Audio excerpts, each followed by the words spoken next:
George explained that he was the owner of this body, and Toots and the Germettes would have to go. Go? Why should we go? We like it here.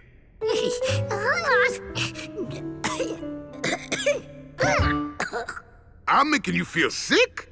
Oh, well, in that case, I'll be on my way. I'll just get my stuff. Fool you! I'm never leaving.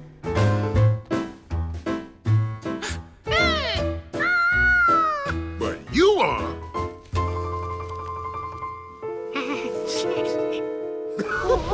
Gotta run.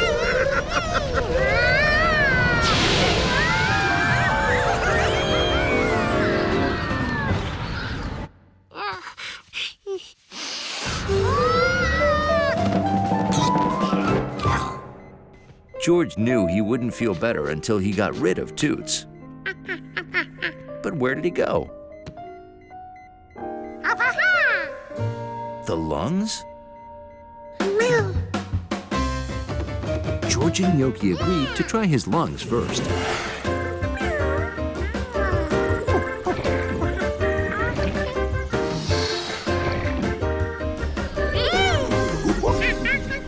It looked kind of wet. Was this the lungs, or was it the stomach? Maybe they made a wrong turn somewhere. Closing out now to your belly. So don't eat a thing, that's my suggestion, because I'll be giving. Gotta run.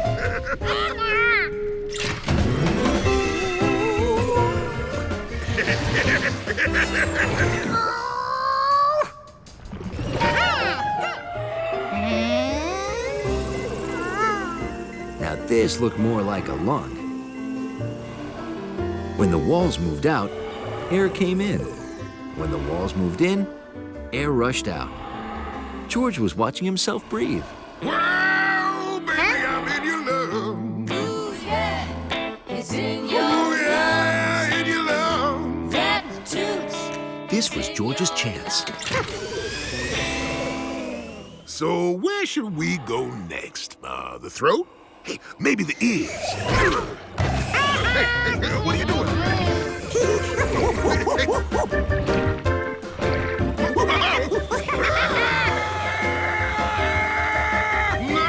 I don't want to go.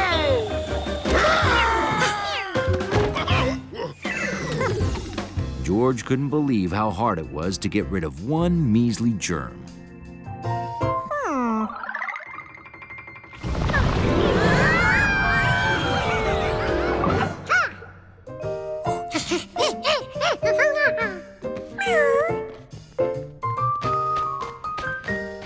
Hey, what are you doing?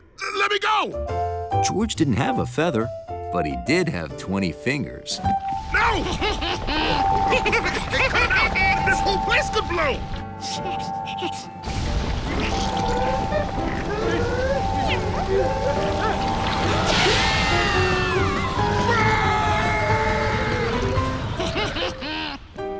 George and Gnocchi had done it. Toots was gone.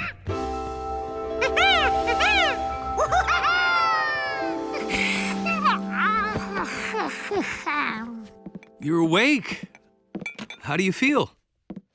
George felt great. He could even smell again. For an important call. Calling George. I have the most amazing, exciting thing to tell you. Can you come over? Oh, right, we're in bed. Okay then, meet me at the clubhouse tomorrow, right away, and don't forget. Bye!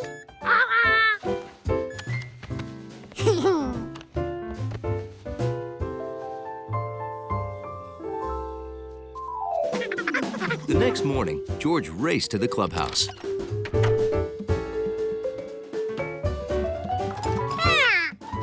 Hey! Hiya, George. Are you ready to hear this? Are you ready? It's kind of unbelievable, and I don't think you'll even believe it. So are you ready? Okay. I am going to kindergarten! Huh? Kindergarten is where you go when you're big, and you need to learn stuff like how to write your name and 8 plus 2. Ah! And I want you to come with me to get all of my school tools. So can you come? Can you come? It was a good thing George went shopping with Allie because she needed a monkey's eye. Okay, which backpack? The lion, the witch, or the warthog? Yeah, that's the one I wanted too, because it holds the most stuff. See, in kindergarten, you need exactly 3 rulers and a cowboy belt, and binoculars, and pipe cleaners. Wow, kindergarten sure sounded like fun. Where else would you need 3 rulers and a cowboy belt? Guess what? These are 2 for 1. Ooh. Would you like a backpack, George?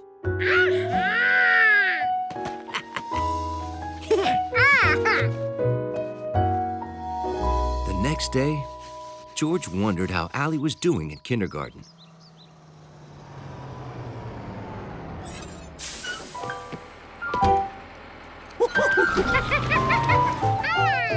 George! Kindergarten was great. And guess what? I told my teacher I was best friends with a monkey, and she said you could come to school with me tomorrow.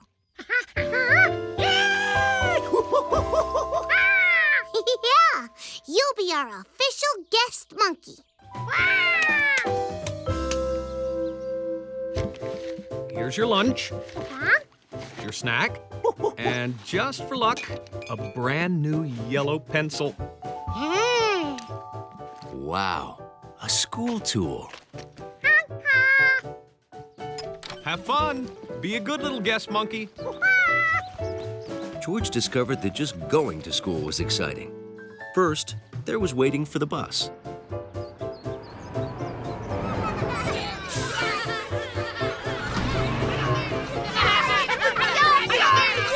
Then there was being on the bus. And then there was getting off the bus. This is it, George. Kindergarten. Ooh.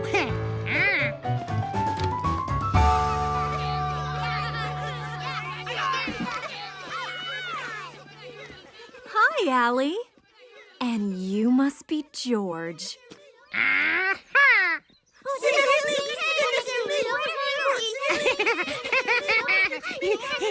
All right, class. Time to take your seats. Now, we're not going to create any more work for Professor Wiseman, right? Okay, come on. Come on, come on, come on, come on.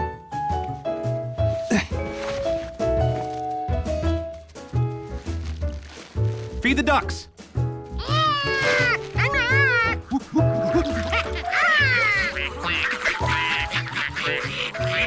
You too. Fun, relaxation, ducks.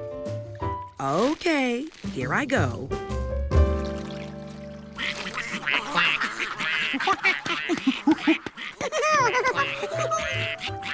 George, careful.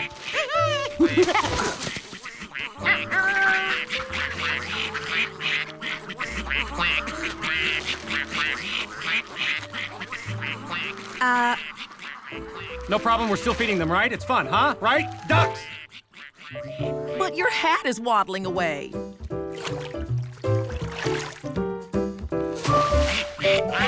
Oh, my hat. We can solve this problem. You shouldn't. I should. Okay, how? Aha! We can use the kite string to fish the hat out of the water. I just need a hook.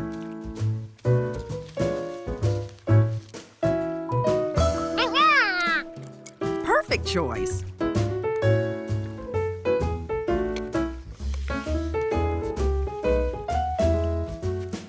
Okay, want to toss it, George?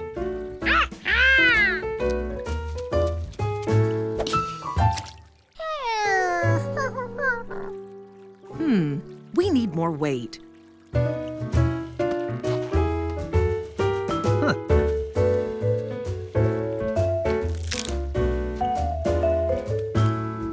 Okay, try again.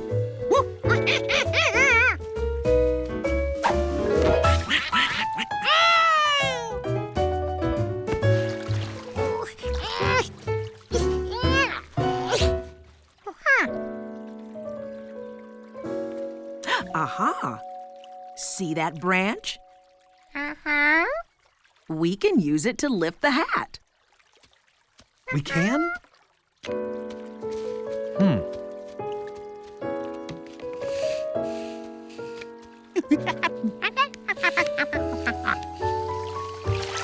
Fantastic. Oh, thank you. Thank you.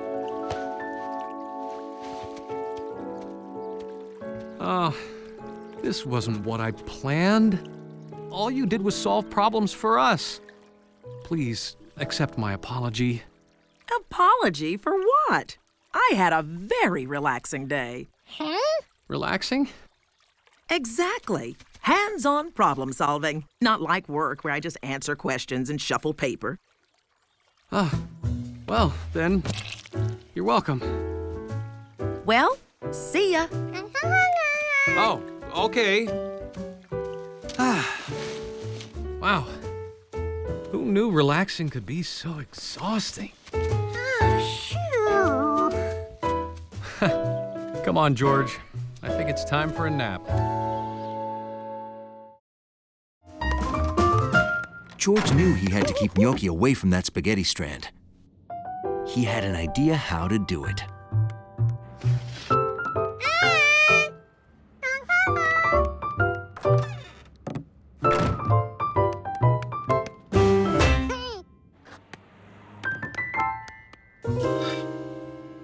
Now George had an accurate way to measure the building. This tape measure could measure anything.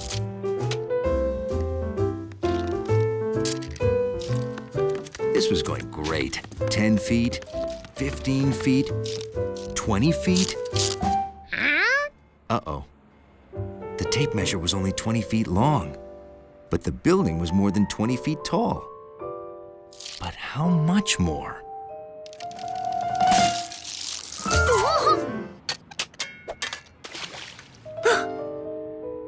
Now, how was George going to measure the building? If only he had something longer than that tape.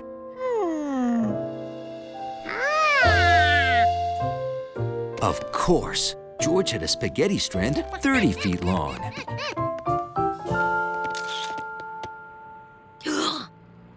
Say, aren't you Ginny, the world record book lady? You are correct. Oh, I've been a fan of yours for years. Well, thank you. I'm here looking for... I know what you're looking for. Chef Biscotti's is this way.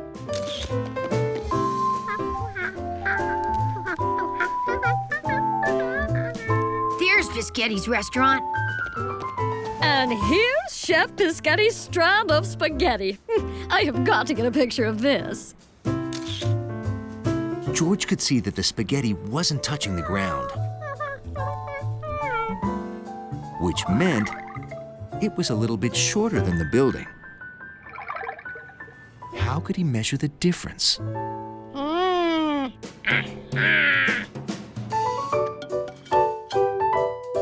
When George held the strand at the top of his head, it reached the ground. That meant the building was exactly one spaghetti strand and one George tall. Oh, yes. Oh, this is going to be spectacular. Love this. Stevie, why you don't come back in a minute? You're Ginny, the world record book lady. And you must be Chef Biscotti. Yes, yes. And up there on the roof, is that your monkey friend? Yes, Giorgio? Displaying your super long spaghetti strand. Here's the photograph I just took of it. Wow. Does that set a world record, Ginny? Oh, I'm afraid not. Here's the picture I took of Alfonso Dimitri displaying his strand of cooked spaghetti from the Leaning Tower of Pisa. No. Now I'm never gonna get in the world record book. You most certainly will. You have the second longest strand of cooked spaghetti. 3 stories tall. Son of the Wow, gun, Chef eh? Biscotti. 3 stories Oh, tall. way to go! Oh, 3 stories. I gotta call Nettie and tell her the building next door is 3 stories tall.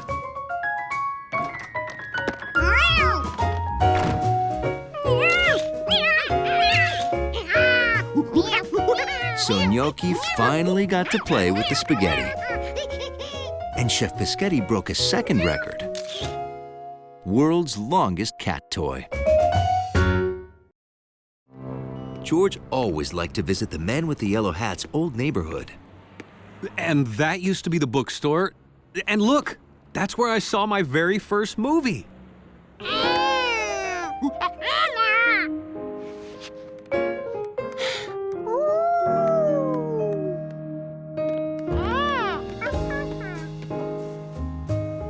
Oh, this used to be a great old theater.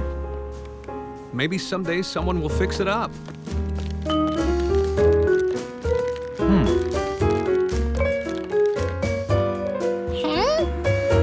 Hey, what's going on? Progress, that's what. Wait till you see the unique self-cleaning parking structure I've planned for this site.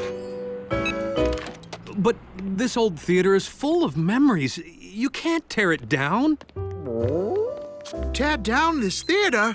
You're not serious. Look at the beautiful lobby. This bijou's what inspired me to become a doorman in the first place.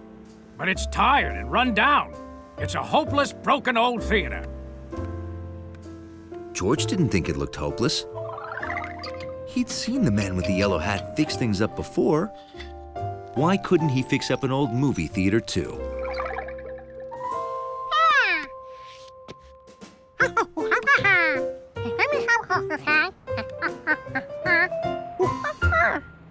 Repair the theater? Us?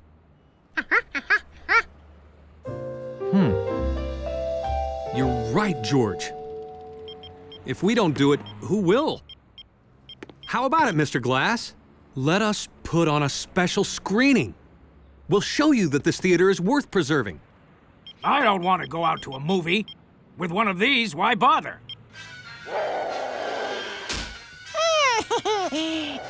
But a movie is always more fun on the big screen. It can be a truly unique event. Unique? Hi, you're a monkey, aren't you? Okay, it's a deal. Great. If you clean up this place and put on a unique, one-of-a-kind show, I'll save the theater. Mr. Glass, I promise we'll knock your socks off.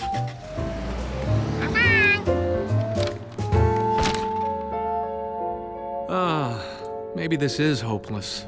Well, let's see it with the lights on.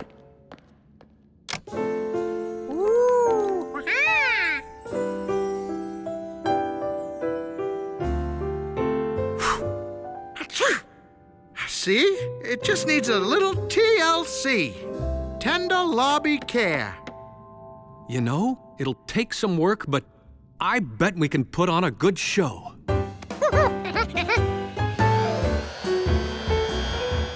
Cleaning up a movie theater was a major production. Thanks. We've never played for a movie before.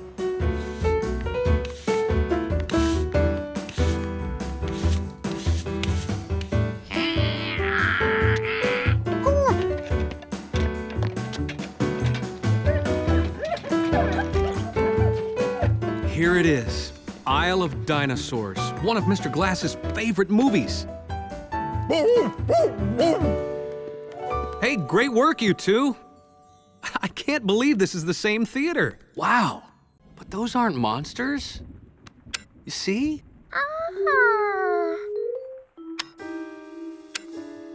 They're the same things in the dark as they are in the light. Your imagination got the best of you, George. But you know what? I have something to make you feel better. Your own personal nightlight. Now you'll never be afraid in the dark. All right, good night, George.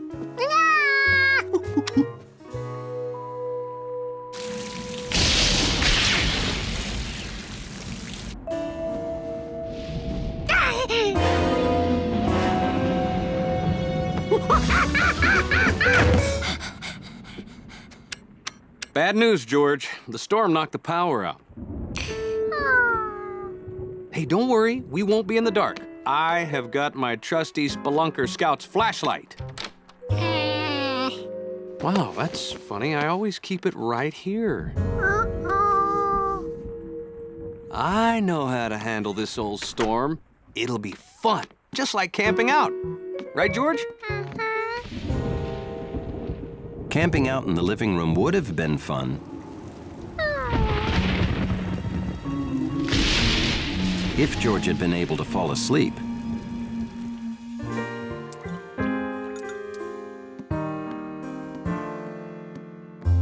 No, still no electricity, George. Yep, that last big storm knocked it out for 4 whole days. But don't worry, I know my flashlight is around here somewhere. George knew he had to get that flashlight back if he wanted to sleep tonight. But the thought of going back to that cave alone was too scary.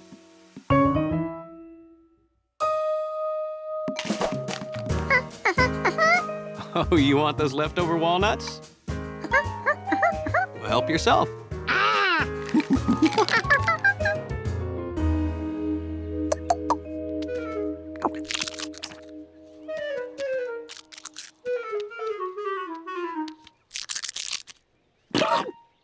George had led Jumpy to the cave.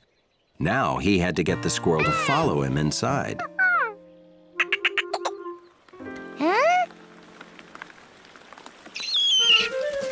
That was easier than he expected.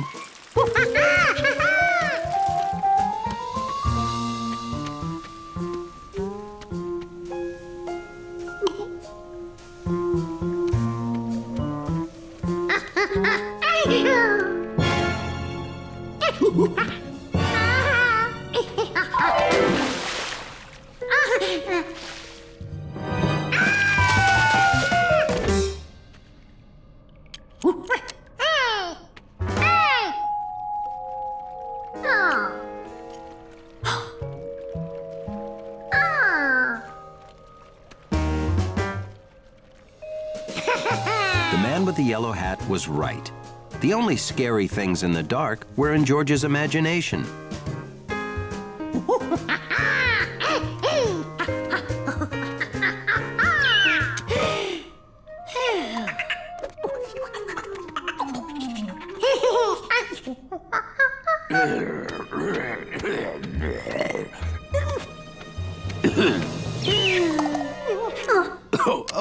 Sorry.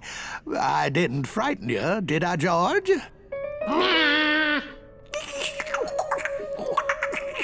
Oh, couldn't make it home before the rain, so I came in here. Oh, and I found this. Want it? I've been exploring this cave since I was a boy. Come on, I'll show you around.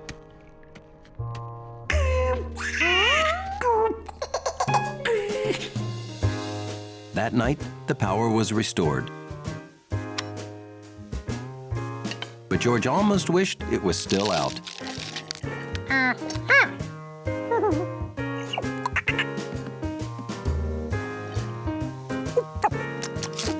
And so, after a day of spooky shadows and strange shapes and sounds, George found that he never felt so at home as he did right then, in the dark.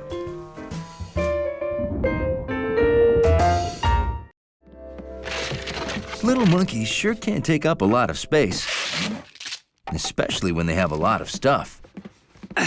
Well, that's the last of it, George. George?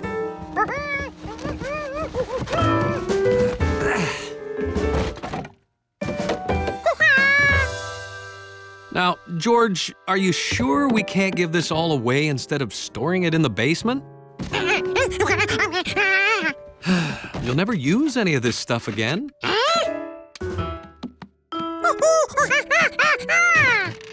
The way George saw it, you should save everything because you never know when you might need it. Okay, let's take it downstairs. There's nothing Hundley loved more than a clean lobby.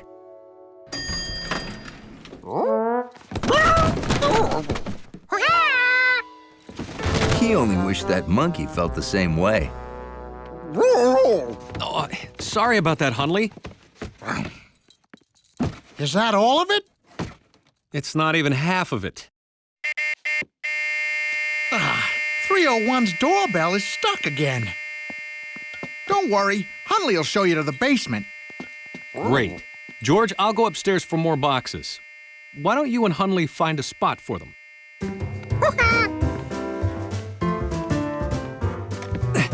Don't go down empty-handed.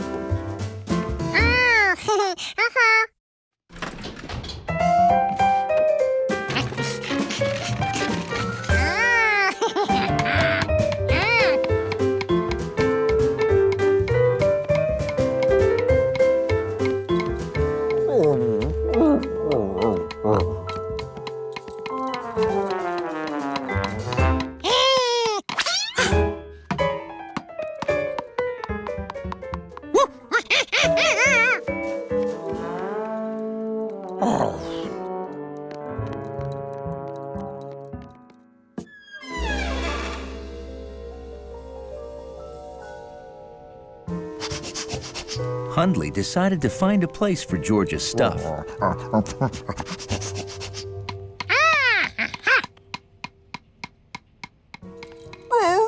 It occurred to Hundley that this was the first time he'd been in the basement by himself.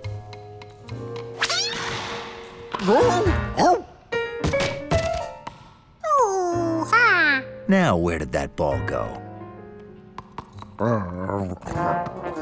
A good lobby dog is fearless.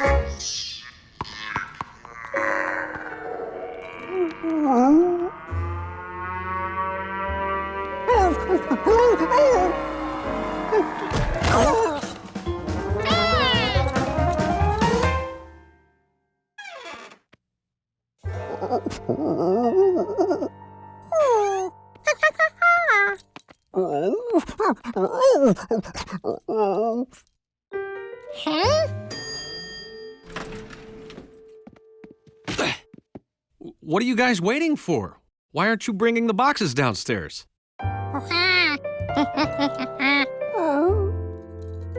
Well, I'll go upstairs and get more boxes.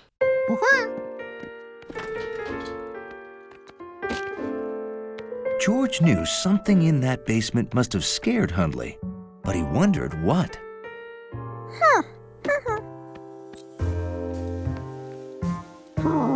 Hundley couldn't let George go into that basement all by himself. He was a lobby dog, and this was his job. There was nothing to be afraid of. A basement is just a room full of junk.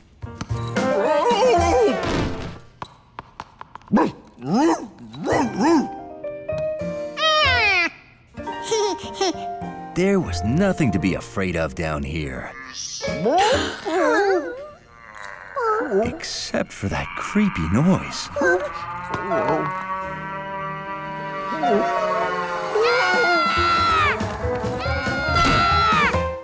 George? Are you two all right? Calm down. Something in that basement must be frightening them. Let's all go down together and see what it is. Well, I have to wait for the doorbell repairman. Hundley wished he could wait for the doorbell repairman. Saturdays were the best day to stand on the dock and watch boats. There were tugboats, and motorboats, and dachshunds, and dachshunds. Hey, it's Hundley. Hundley loved everything about sailing. How the sails sounded when they caught the wind. How the doorman used the wind in the sails to make the boat go faster. And how there was all that water between their boat and the nearest sloppy monkey.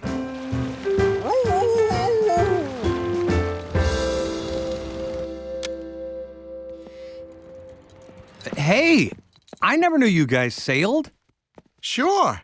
Hundley likes sailing so much, I put a boat in his dish.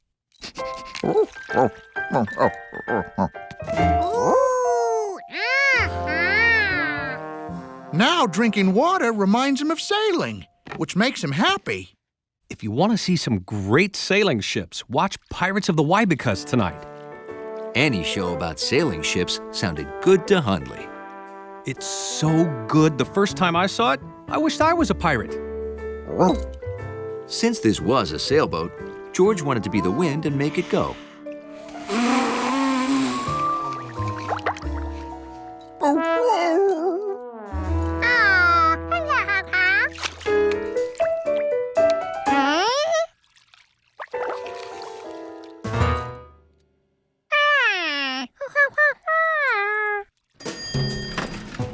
Let's go, George.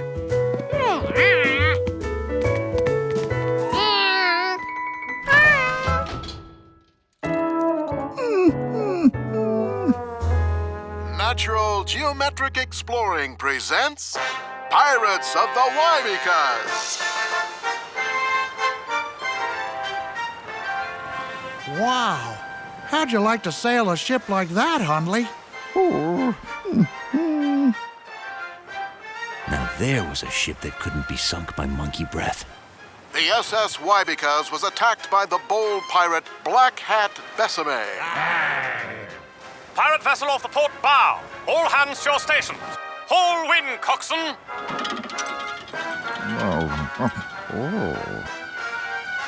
Those ships were so dignified and neat. Wouldn't it be great to be an old-time captain?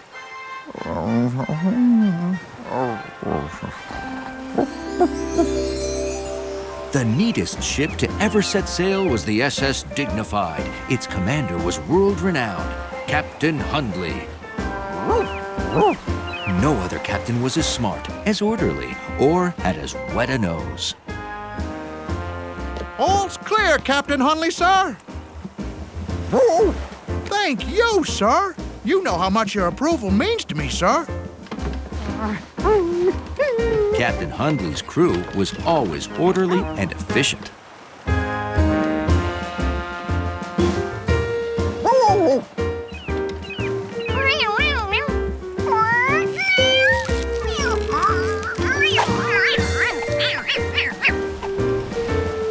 No one knew how to ride the breezes like Captain Hundley, the greatest sailor in the history of wind.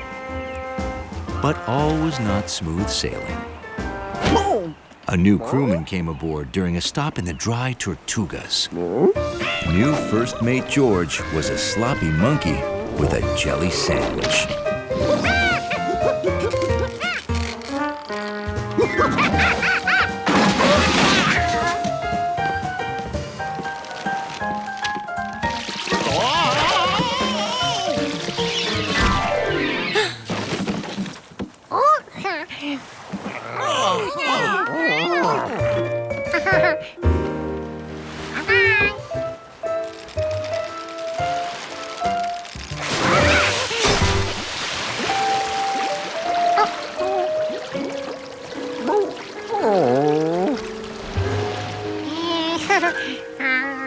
But Captain Hundley didn't worry.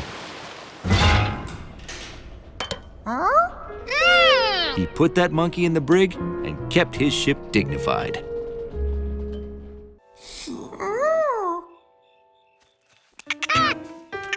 Nope, not in this log. George felt bad about waking Jumpy Squirrel, but he had to move on.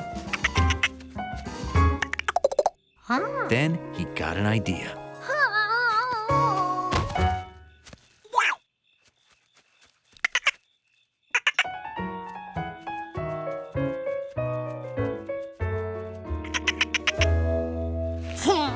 Playing possum had its uses. I got another call about the creature. This time, it stampeded cattle at Renkin's farm. But let me reassure the kiddies that this is all in fun. The creature's only a legend. I hope. George remembered that the possum liked fish sandwiches, so maybe it lived in water, like beavers.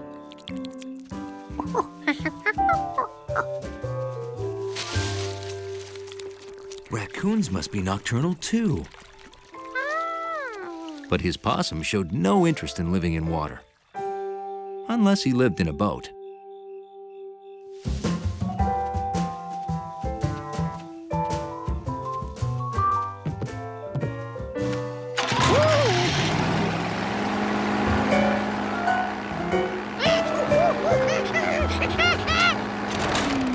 Clint. That lake creature seems to be stealing our boat. Maybe this possum's family lived in town. George held him high so he could help look. Folks, remember, the lake creature is just a fisherman's legend. He doesn't exist. Except there he is. He must be 12 feet tall and as terrifying as a shark holding a harpoon.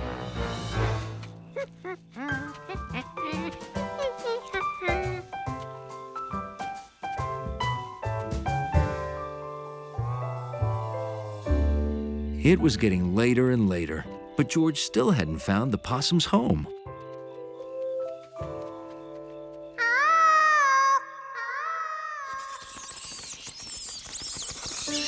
He found more nocturnal creatures' homes.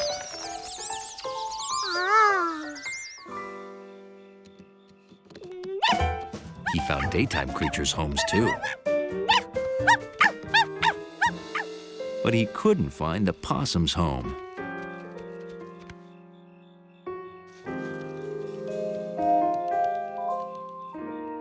He was so tired, he was imagining possums everywhere. Or was he?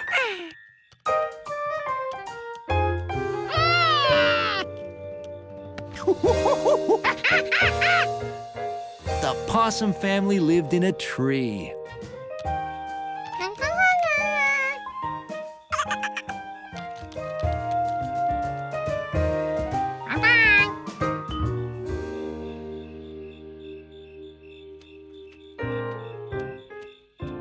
George? Kind of late for a stroll. This has been quite an evening. Citizens report and night creatures.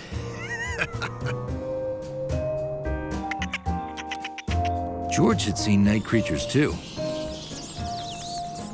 Bill was right. There were a lot of them.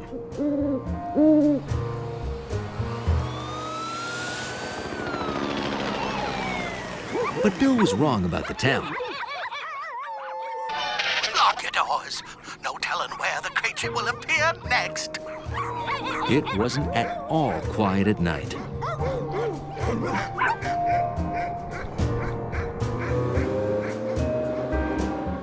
Night, George.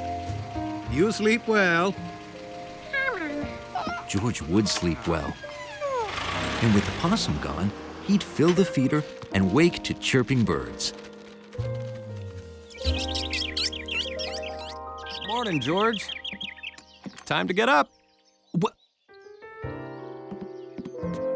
George? Oh. George learned one more thing about nocturnal creatures. Little animals that stay awake at night sleep during the day. Ready as promised.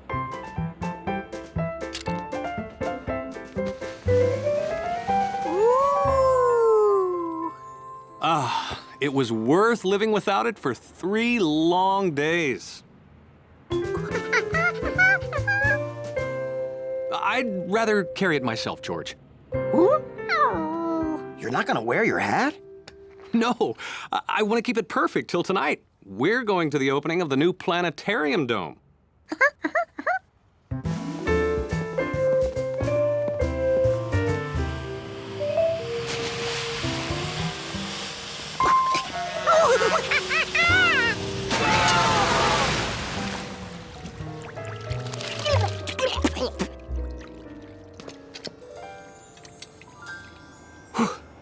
Thanks. Let's get home before anything happens to my perfect clean hat.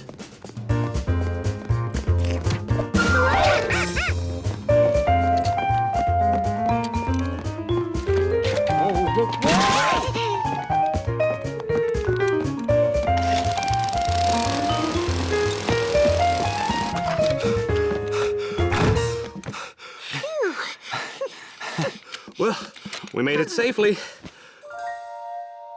Okay, now, George, when I get back, we're going right to the planetarium, so take a bath. There'll be photographers there. I want you to look clean and fluffy. George was going to take a bath, just like he was told.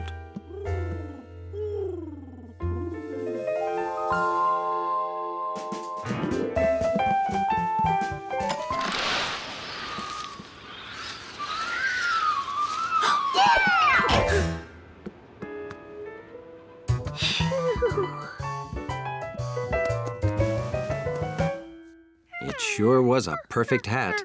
Who could resist trying it on?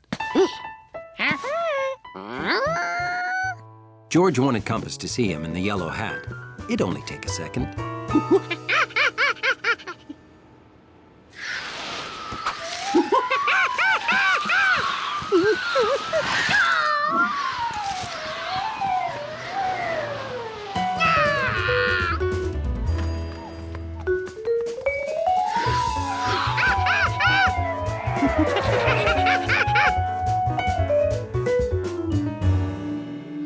George saw the hat fly this way, but it disappeared.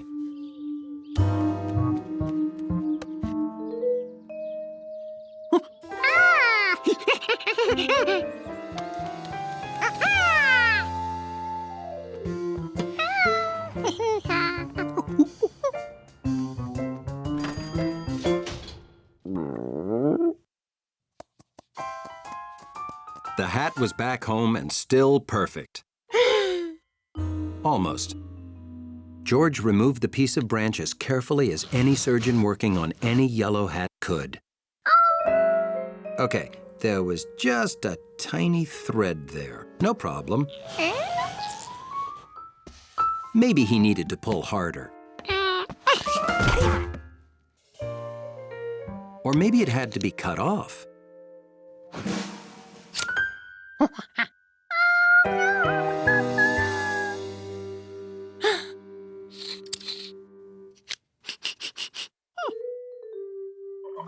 George had forgotten that the last time he used his safety scissors was to cut his strawberry jam and banana sandwich. It was only a small smudge. All he had to do was clean it off.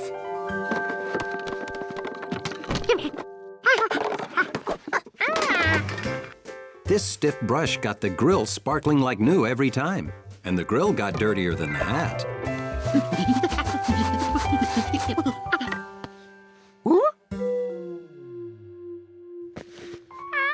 He may have scrubbed too hard. When I get back, we're going right to the planetarium. George had to do something fast.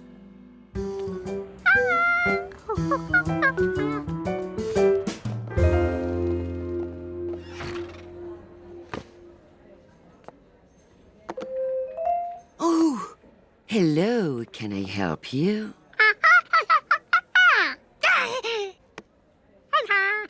Do you want a hat like this one? I have one just like it.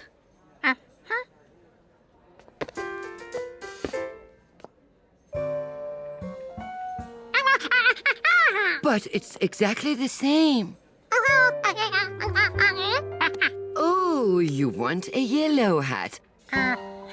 Okay.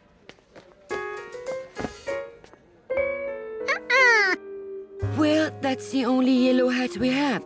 I'm sorry.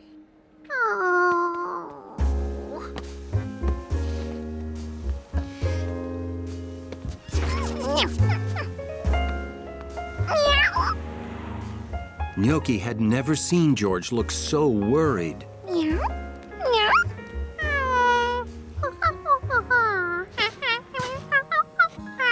George showed her the problem, but cats think every wiggling finger is a game. They can't help it.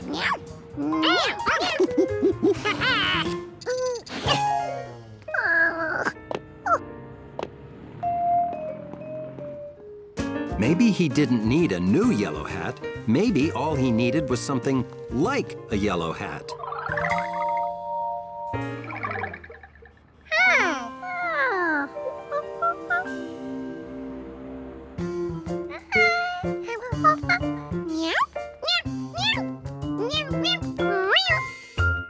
Hunley tried not to wonder what George was up to. He really tried.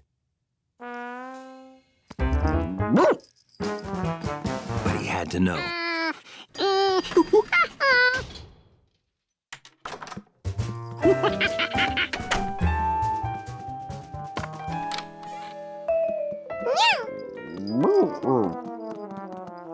What would make a good hat?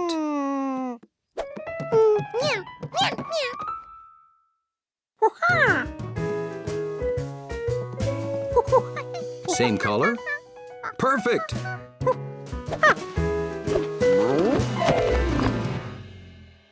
Hunley had wanted to see what George was up to, and now he couldn't see anything at all. Good color. Too floppy.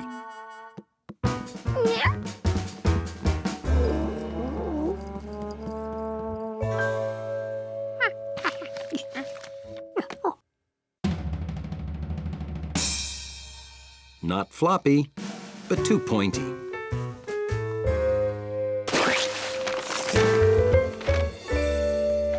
Perfect. If he wanted to be the man with the drippy yellow bag hat. The man with the yellow ice cream stick pyramid hat.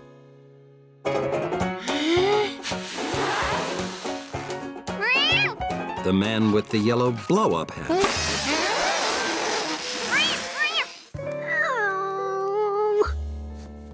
George realized that no hat he made could ever be the man's yellow hat. But the hole didn't look so bad when there was yellow paper inside.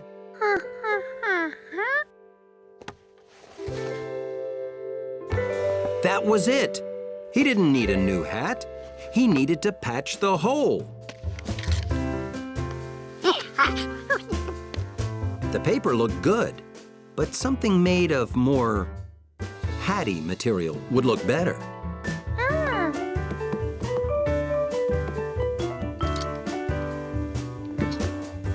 Something like a yellow sock.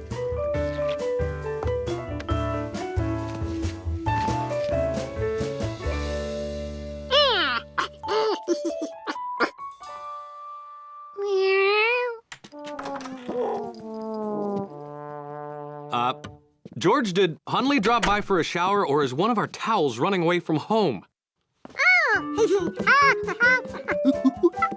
George, where's my hat? Gnocchi, don't touch my clean hat.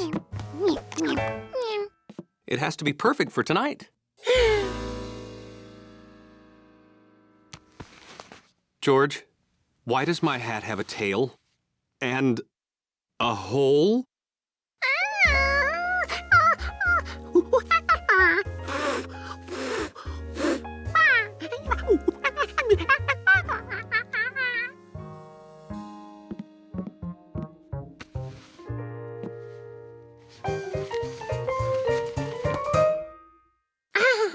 George couldn't believe he didn't think of that. You see? It looks great. All right, we've got to go. Did you take a bath?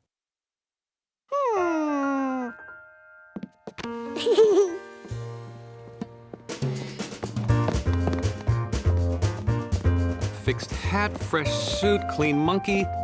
I feel like there's something we forgot to do.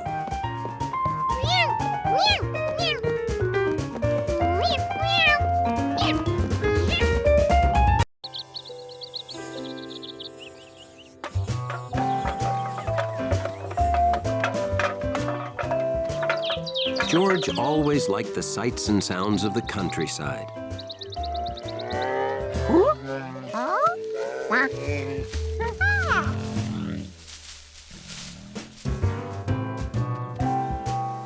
The tastes of the countryside were pretty good, too, especially the taste of the Rinkins' homemade honey.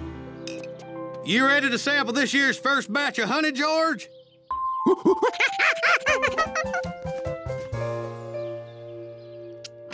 I packed some homemade bread in here to go with your honey. Enjoy!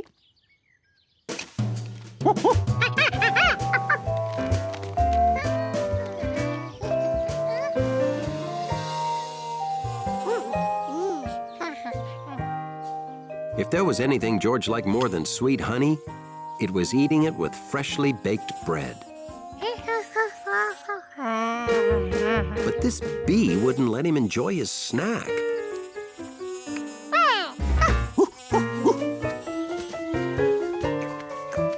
Now, where did it hurry off to? What could be more interesting than bread and honey?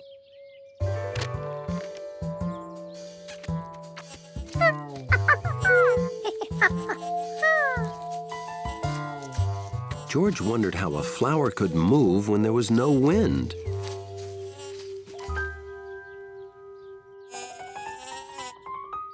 Touching all the flowers was definitely not as interesting as a bread and honey sandwich.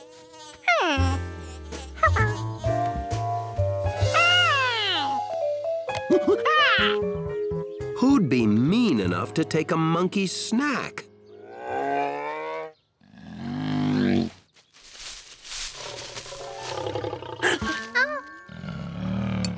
A bear. George had never seen a real live bear wandering around here before.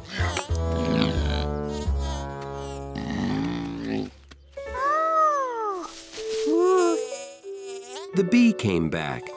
It must have wanted to be friends.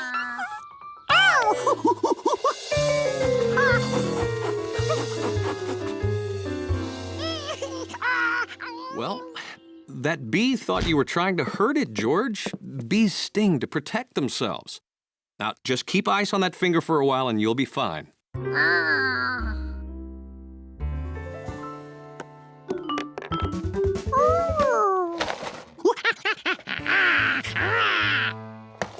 You want cereal again? You just had it for breakfast.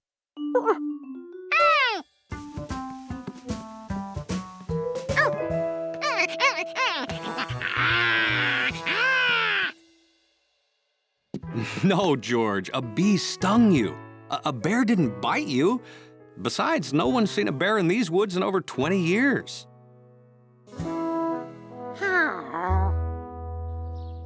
But George was positive he'd seen a real bear. Hey there, George! Bill always seemed to know everything. Maybe he'd know about the bear.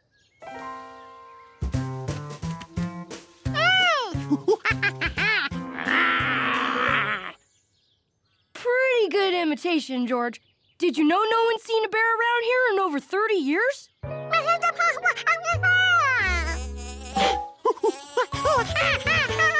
George left those bees alone.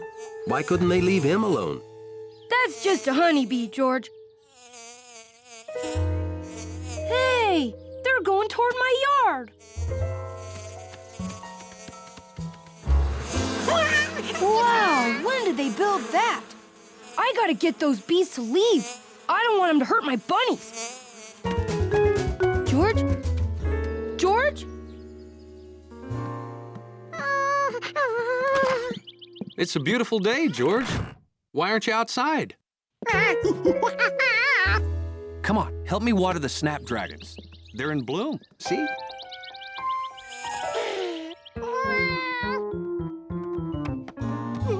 Afraid of getting stung again, huh?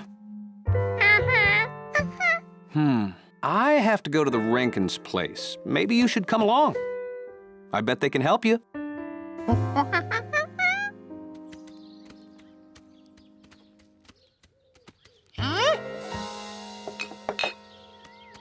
Hello again, George.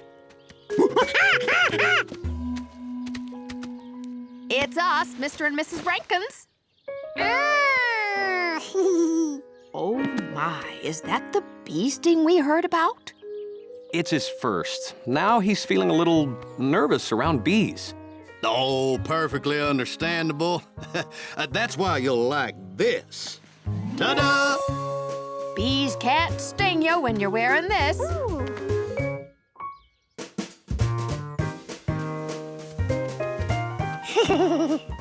You want to see something really neat? Why, look there. Don't worry, we're protected.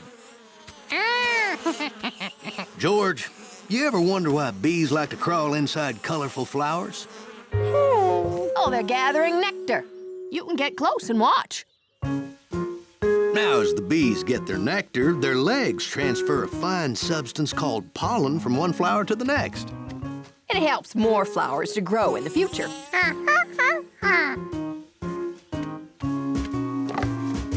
Here at the hive, the nectar turns into the bees' food supply.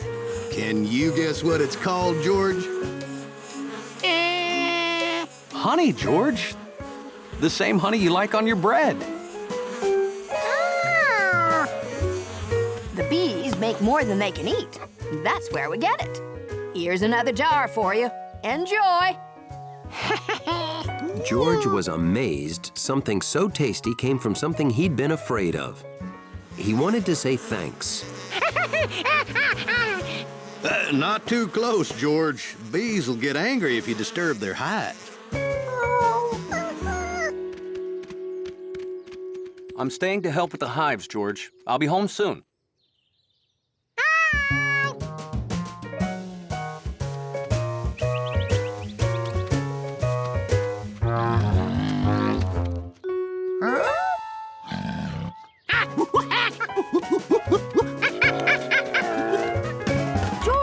George, I figured out a way to move the hive.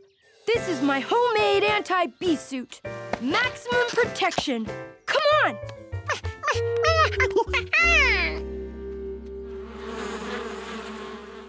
I jump on this plank to launch these mud balls. They knock the hive loose. It falls in the can. Then I take it to Mr. Rankins.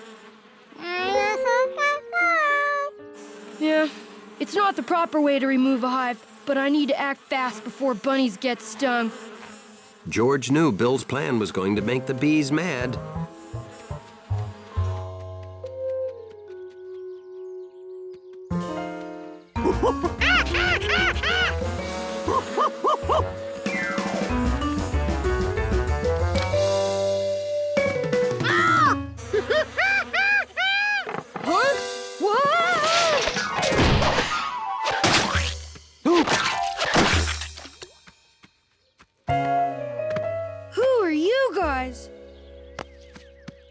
Now, Bill, you know there's a proper way to remove a hive. Mm-hmm.